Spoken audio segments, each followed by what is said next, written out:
Welcome back, everybody, to GCWC. We already had a pretty solid series here today, a 2-0 victory, and at the same time now we're going into the European realm, where we have the Battle of the Titans, I want to say. Two teams that changed their roster quite significantly, and we're going to find out who is currently the stronger one. Yeah, even a little bit between the two of them. So yeah. The two Europeans that are here, I think it's going to be a big deal, you know. Both of these teams, they want to be making it into the top 4, and between them, I think it'll be very significant what the result will be, whether they can make it in. Yeah, there was a lot of banter, of course, going on between them for a long time now, and everybody was looking forward to the match where they meet each other. There's a couple of things to consider as well. Dignitas is coming off a phenomenal victory that they just achieved yesterday, and at the same time, Fnatic struggling quite heavily against Roll20. And since then, things have been a little bit more dire because Quacknix is apparently sick as well. I heard that. Yeah. Throwing up a bit earlier, and also at the same time it's his birthday, so that's already a big plus for him. So congratulations, Quack. We even have a bit of cake for him here.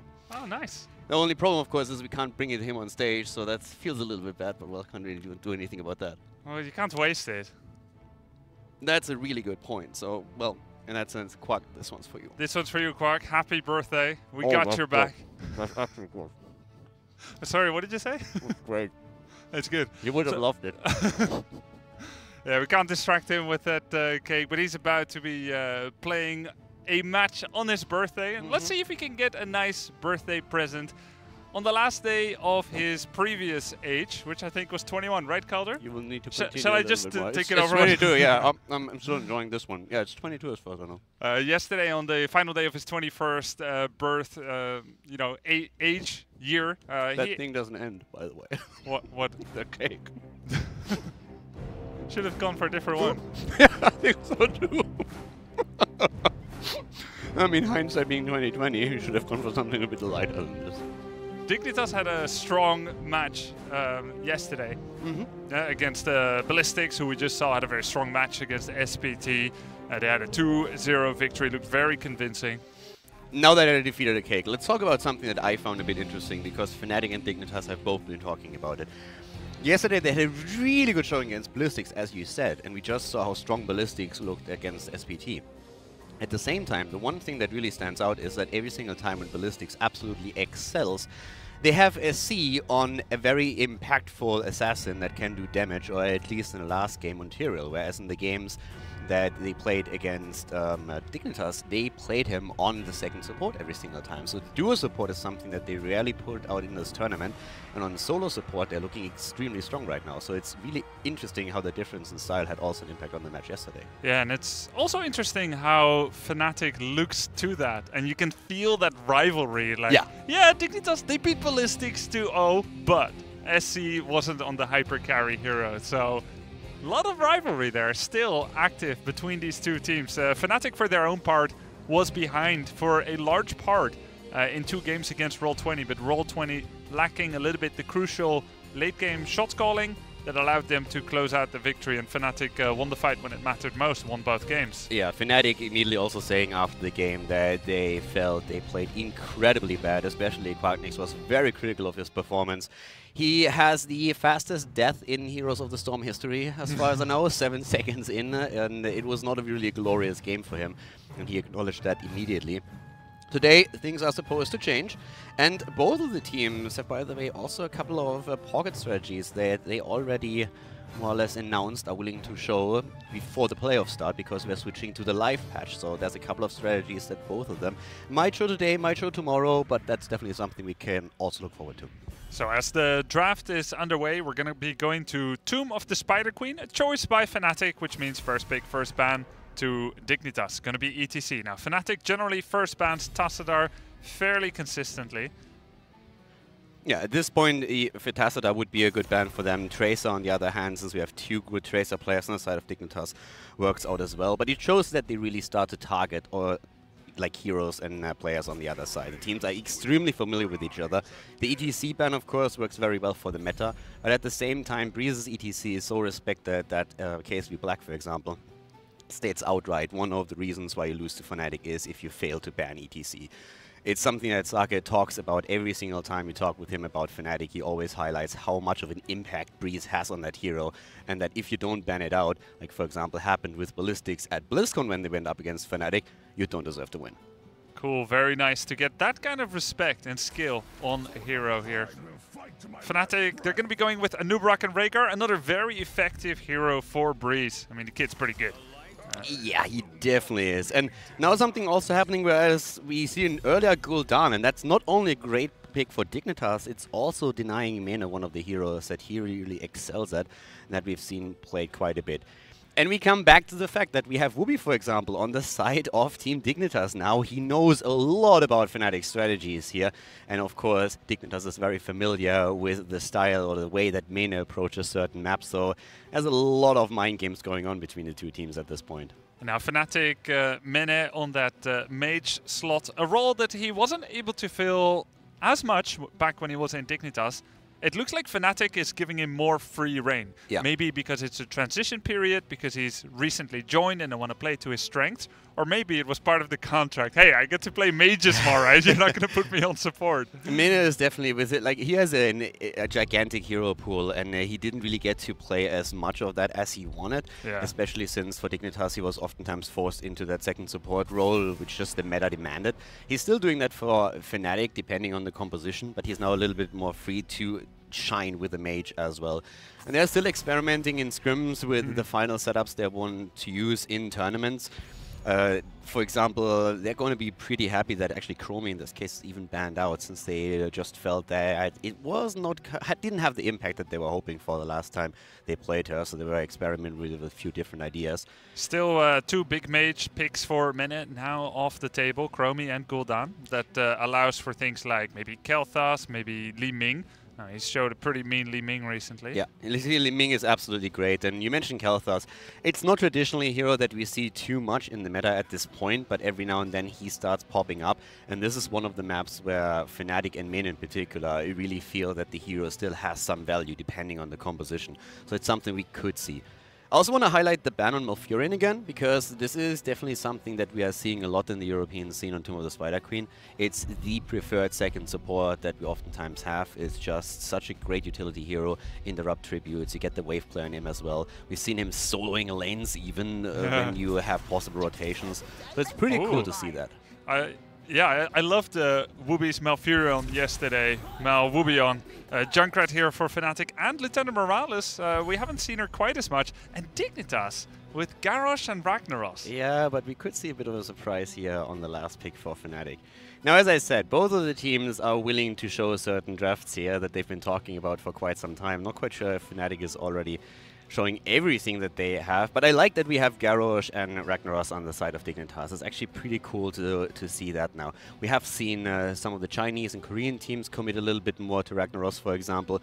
In the European scene, not quite the commitment, and there we go. Sergeant Hammer as the last pick on the side of Fnatic. Now, Sergeant Hammer, of course, is getting a rework on the live server. She is already reworked, playable around the world, a heavier emphasis on Siege, but that patch is not yet live. We have a few more days of group stage today and the next 2 days, and she will be in her old form. Exactly, and Hammer in the new live patch is not going to be allowed in the tournament here. Correct. So it's a global ban, and that's one of the reasons why Fnatic said, we have a Hammer draft that we want to show, and we want to show it here. And Dignitas looks at it and they're saying, like, that doesn't make any sense. You could see Snitch there, it's just like, what are they doing? Yeah. So I'm really curious to see how the two drafts now shape up against each other, since it's not really the most standard draft that we see from Dignitas either, especially from the European perspective. Yeah, I mean, Ragnaros, like you said, North America and China runs him a lot. It's a great defensive tool against the opponent, activating the objective, and he's a pretty decent solo laner,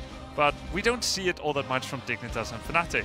Now, let's talk about Morales and Hammer. I know a lot of people are going to be excited about that sieging up Hammer with Stim Pack, Stim Drone, but probably it's just going to be Medivac. This is a tool that Morales uses as a kind of slow activating, moving ice block to save herself. So probably don't get too excited about the possibility of Stim Drone or Orbital BFG for that matter. It's likely going to be a kind of Raynor-esque Sergeant Hammer play with some Napalm Strike and sieging only in cases where you have a massive advantage. The last point you made is actually well taken, since we are going to see that siege mode not coming into play from the get-go here. There's definitely going to be a lot of flexibility on using the hero and trying to capitalize on the heavy order attacks. And This is like the reaction from the players is absolutely awesome, because once you saw Ragnaros and Garrosh locked in, we had a quick camera shot of Quacknix, and you could see him immediately saying like, no, this is good for us, we want this, this is great, we can still pick Hammer. Since Hammer was the last pick, they had the flexibility to adjust, and if Dignitas would have picked anything where they said, yeah, that doesn't work anymore, they would have flexed out of it. And for me, this is interesting, since you would assume that Garrosh is actually can be quite strong against Hammer. So now going to see how does that shape up, especially with Snitch reacting immediately afterwards when he saw Hammer. He's like, what are they doing? Why do they pick Hammer? This is going to be a free win for us. So both of the teams here with a draft that they seem to be very happy with. And we're going to get to watch which one comes out stronger. And when we look at Hammer with her positioning, you would expect, you know, if she sieges, but that's not going to happen all that much, you would expect Garrosh to walk up and try to flip her, Ragnaros to land the Sulfura Smash, Gul'dan with the Horrify. But again, Fnatic is going to be playing that Hammer in a very mobile way, move around, save thrusters for a heavy all-in, and just use her as a very heavy, sustained, ranged auto-attacker.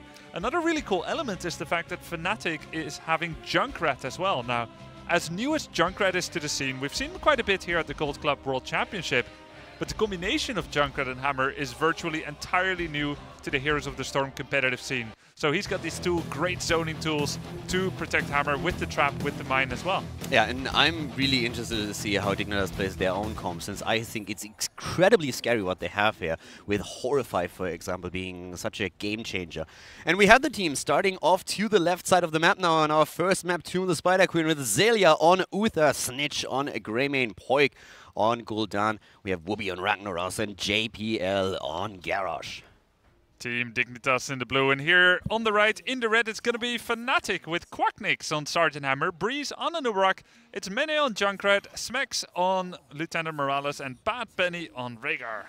And at this point, we are going to, first of all, also find out how much of an impact we are going to see with Garrosh. This is something that a lot of the teams have been scrimming with. There's actually a lot going on there, especially with the new patch experiment. But of course, here in the old patch, as we said, there's a few strategies that they wanted to show for some time, trying to hide it, which is usual for the group stage. But since we have the live patch coming in just a few days, they are way more willing to show what they saved up throughout the last few days. So nice adaptation. And now we get to see a pocket strategy at this phase of the tournament. Day 5 out of 7 of the group stage. Now Quacknix has gone for a siege mode, also illustrating the problem with that when playing against mages. That's 2 charges of corruption by Poik on Quacknix. Not threatening, but still helping Gul'dan there complete that quest of Echoed Corruption. Yeah, and of course, Jens needs to be extremely careful here with Hammer, so we saw immediately a Z out of that position.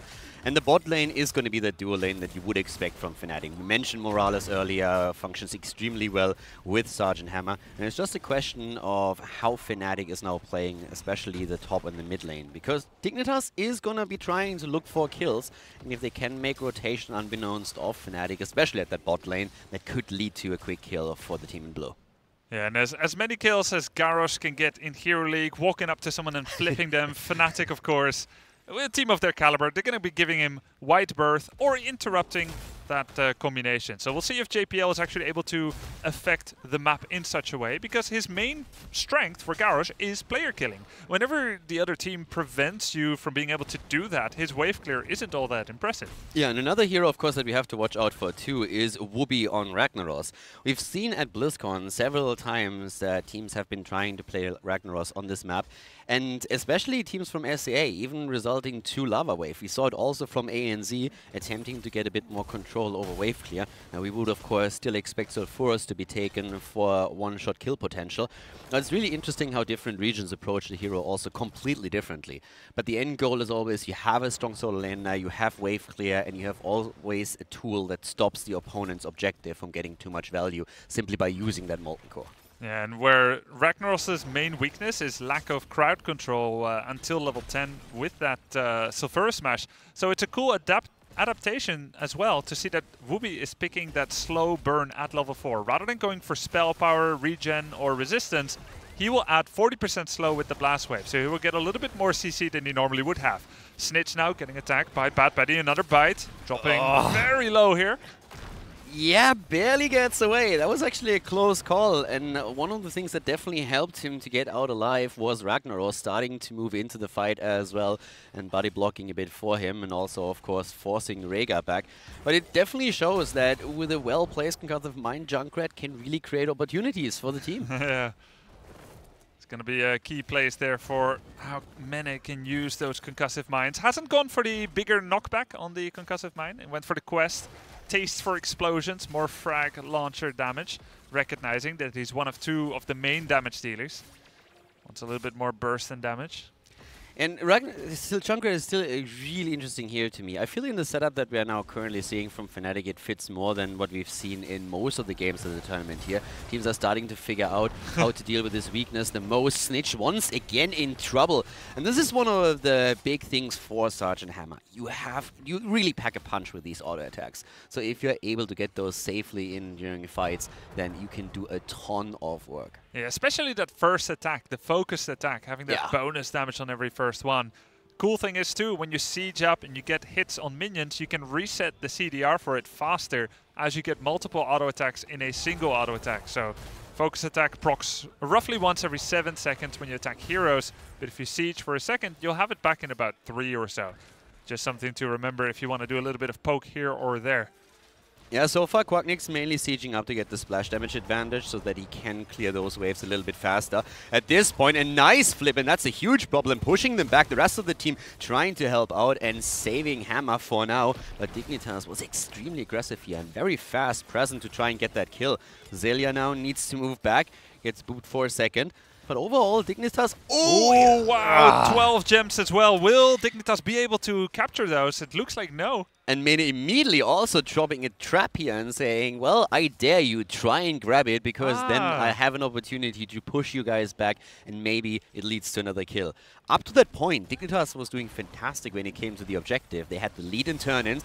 They still do, but Fnatic now has another opportunity as Mene creates those, and they go for Whoopi, but it's instead Breeze that dies. He's down, and Quackness is in trouble. The second flip of the game by Garrosh into the fray on Snitch, being able to kill Sergeant Hammer as well. Bunch of return kills here on Fnatic. Good job there. Dignitas was also able to turn in at the bottom pay station during all this, so actually very good job by them. It looked pretty bad for them to begin with. Yeah, that double kill against Fnatic was fantastic. It looked as if Whoopi would definitely fall, and then Fnatic could have tried to continue the battle in a 5 versus 4 situation. But Dignitas, and especially JPL on Garrosh, with fantastic play, opening up opportunities and helping to get a double kill with the objective that they now use to push in and get an even bigger lead in experience than they already have. Yeah, and the fact that Fnatic has 2 members dead during part of that means that they are so slow on the D push here. Look at this Webweaver, still halfway. Bottom lane, Webweaver still alive. Top lane. This is going to lead into level 10. Dignitas did lose a bunch of gems, so I don't think they can have a consecutive second turn in once this one ends. But overall, very good result for Dignitas. Yeah, and Mene also in a lot of trouble here, since especially a Poik with Gul'dan is doing so much work against him. One simple corruption combo immediately brought him down to half HP. And they hit level 10. It's a 1.5 level lead already. Quacknix at the bot lane also loses the 4th here. So we are currently seeing Dignitas in a fantastic position where they will eliminate, if they push for it, every single fort on the map for Fnatic. Fnatic will have to play very safely. They're going to be going to their Bruiser camp. A little bit of a chance for Dignitas to potentially invade that, as it is by far the most obvious constellation prize for Fnatic. Still working on that Bruiser, none too fast either. And in comes Dignitas. They are aware of it. They're going to move towards it, and just like they should, textbook, they will invade it, steal it, and there's not much Fnatic can do about it. Now there's one thing, look at this, Menace setting up a steel trap over the wall. If he can aim the concussive mine properly, he can throw someone into that steel trap. But look at that retreat ping. Dignitas aware of it. Whoopi has seen it, and he's warning the rest, and they're staying very far away. That mine is there, but they're capturing it on the edge. He at least activates it and says like, okay, I'm going to delay the cap a little bit. Spiteful explosion. Yeah, it's like... But at the same time, this all just happened because Dignitas was able to get that double kill. That really started a massive snowball in Dignitas' favor, and they are running it extremely well. They took every single fort out, which increased the experience lead that they had. They now have the aggressive position on the map that allowed them to get the Bruiser camp, and with it, they now even knock at the wall on the fort and the keep in the mid lane. And for Fnatic, it was just sitting tight and waiting for level 10, which is going to drop into their hands just about now. So now they have an opportunity to fight back, but it is already a rough spot for them to be in. Yeah, they get Cocoon, Riptire, Napalm Strike, Ancestral and Medivac. Lots of tools of protection and isolation. Bit of damage from Hammer and Junkrat. They'll be looking to Cocoon Uther and try to blow someone else up, together with the stun chain of Anubarak. But Fnatic doesn't really have to. Oh, Bad Bunny, 34 gems. He gets horrified, and he will go down. Bad Bunny going down, and Wooby immediately with a Molten Core. Breeze is dead as well, and this is a disaster for Fnatic. Great coordination by Dignitas here. Bad Bunny just a step too far out, and Dignitas immediately capitalized on it. And especially Wooby doing such an excellent job. Yeah. Without any kind of setup, he hits the stun, immediately goes for the Molten Core, and allows then Garrosh and of course Poik on Gul'dan to confirm the kill against Rhaegar, who at this time held 39 gems. Yeah, no hesitation whatsoever by Wooby. Great accuracy. And, you know, I was looking at Smex after Bad Bunny got blown up, and I was really bemused by the fact that he did not go for the gems. Somehow, his judgment must be, of course, really good, and he decided if he goes for those gems, he will get taken out. Painful loss for Fnatic. Now, in comes the all-in on Gul'dan. They're trying to go in with the Riptide here, don't get the kill. Cocoon is out. They're not trying to follow up on it just yet. And that is starting to become a bit of a problem. Web Weavers are on the way, and Dignitas has, of course, that added advantage of simply moving back to the fort, behind the wall, tapping the fountain, and now they can move into the battle once again with topped up health point pools and also mana. And for Fnatic, there's a lot on the line here. The keeps are going to be the next target of Team Dignitas, and things are looking rough for the red team. Yeah, Napalm Strike for a bit of burning zone there on the floor, trying to do some wave clear. Fnatic will be going back to that mantra of keeping 3 keeps alive and trying to wait for a mistake by Dignitas.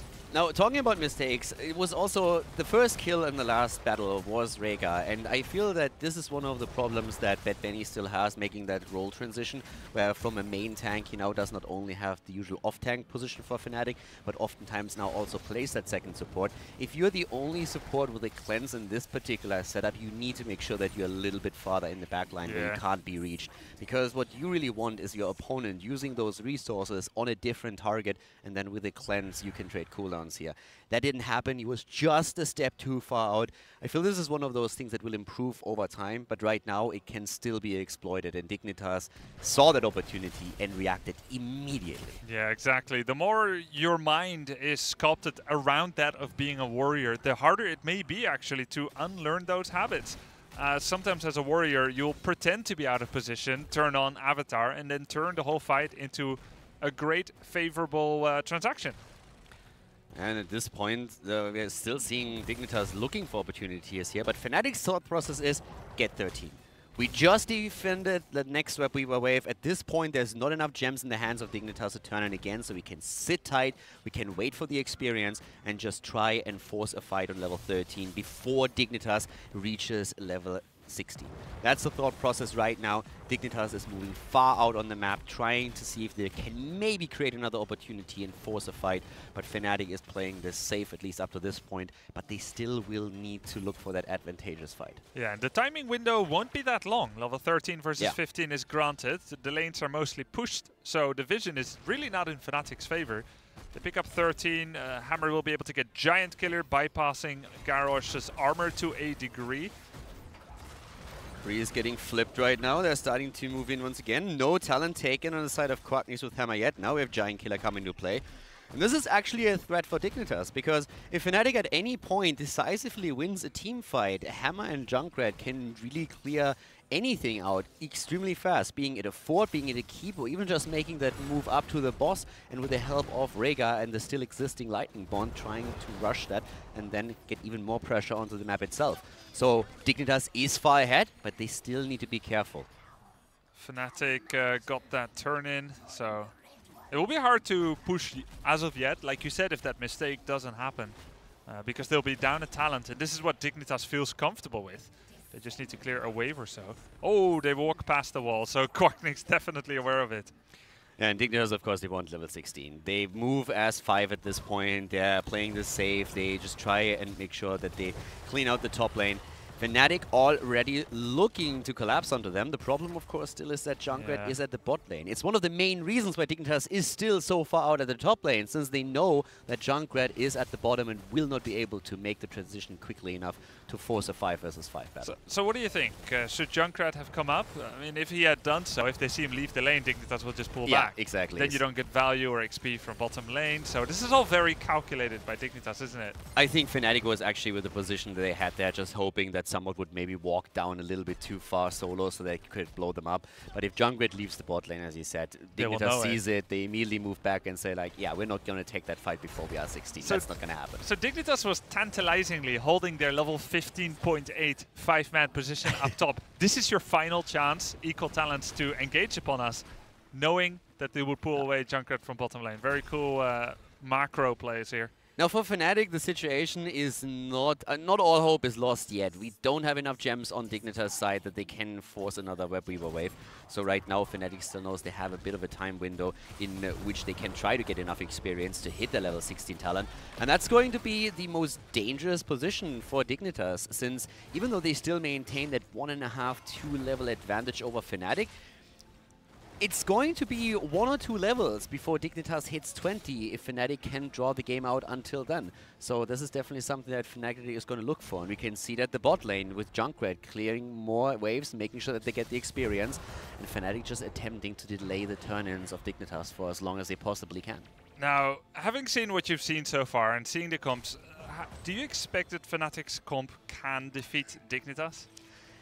To be honest, Dignitas' composition is, in my opinion, I felt it was extremely strong. But the early game of Fnatic was better than I expected, up to the point where that counter double kill happened. And if Wubi dies first, then I think we are in for a really close game. It was a very close situation. It was one out attack that he barely got out of there. Everything would have looked differently, because then you have Hammer and Junkrat pushing. Yeah, but right now Dignitas is playing extremely well. And what I love about their setup is how well they are coordinating it right now, especially that kill against Rhaegar earlier. Again, Wubi's just precision was fantastic in that moment. Him realizing that he was just in range to get the stun as well, besides the damage, and then immediately following up on it, that was phenomenal. So with plays like these, it's going to be difficult for Fnatic to come back into this. But they have 16 now, so if there was any time to make that play and force that fight, it's now.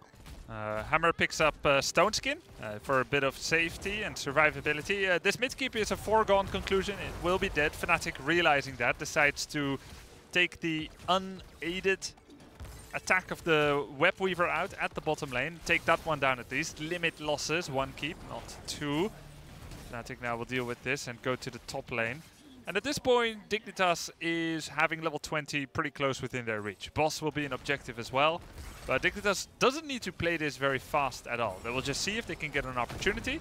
Don't make any mistakes, don't get flipped by Junkrat, and just apply pressure and go for level 20. Yeah, and Fnatic wants to look for a fight right now. Ideally an isolation kill after Junkrat mine pushes the target in, but anything else they would be very happy to take too. Here comes Cocoon, immediately being used, but of course there's still Wubi to consider, and he gets the Molten Core off and immediately starts to go for a Breeze. They're trying to get the kill against Snitch, but the Divine Shield is saving him.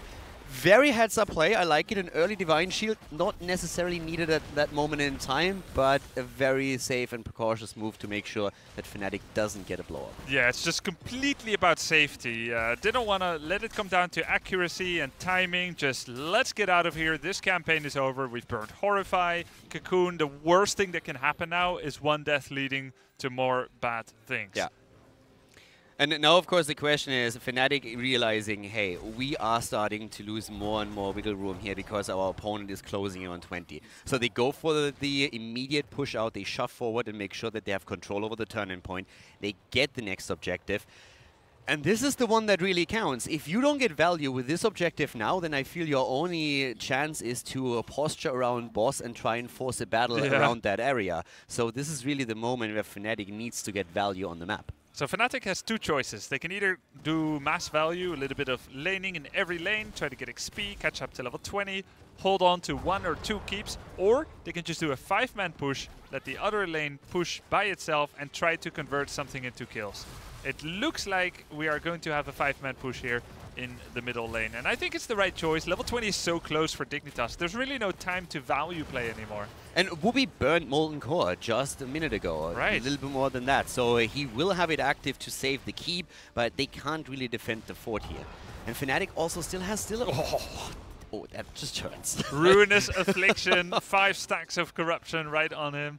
That's a lot of damage. Yeah, and I mean, they have the double support here and Morales as well, so they can heal that up, but it really shows how much of a damage output we are seeing on the side of Gul'dan alone. If that's followed up by a quick Greymane collapse and maybe even the Sulfura Smash hitting, then you can kiss that hammer goodbye.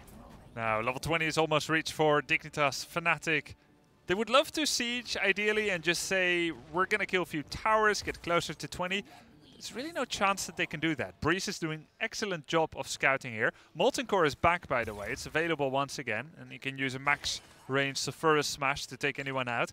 And now with level 20, Fnatic yields the map, recognizing 35 skulls are needed, 35 gems.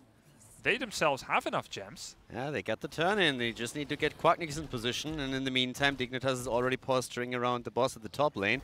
But, of course, the turn is there, and they commit to it. This is it. This is it, Calder. They want to make sure that Fnatic wastes their gems and doesn't get enough value. Breeze is already scouting it out. Boss is about to be taken. Do they commit to it, or do they move back? Breeze is about to move out, and they just simply give the boss up and accept that their web weavers are not going to get a lot of value. As long as the boss is taken out, though, they should be able to hold on to their keeps, and if that's the case, they might just have enough time to hit level 20 themselves. Yeah, if those web weavers can take out keep towers, Fnatic will be 20 on time to save the core. But this is a very difficult situation here. Yeah. Snitch applying a lot of pressure, using the beetles to keep up Inner Beast he would like to ideally. That was a first smash? Yes, great dodge by Mane here. So for a smash attempt by Ragnaros, no kill just yet. Of course, Dignitas wants to go for core with this, but Hammer is down!